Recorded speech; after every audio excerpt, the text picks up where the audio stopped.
Hello everybody, welcome back to our Reset Info channel. In today's video, I'll show you how to enter screen cleaning mode on your XPeng vehicle.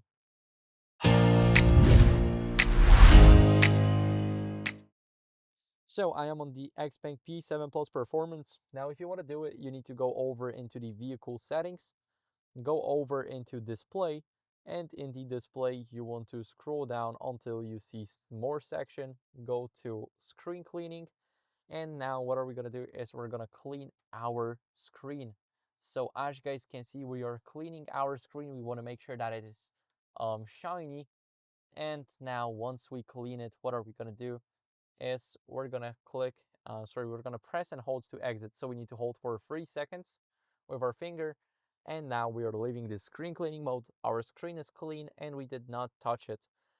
We did not touch anything, so we did not change any of the settings. So that's how you guys can do it. Thank you for watching. If you enjoyed this video, then leave a like, subscription, and a comment, and I'll see you in the next one. Bye.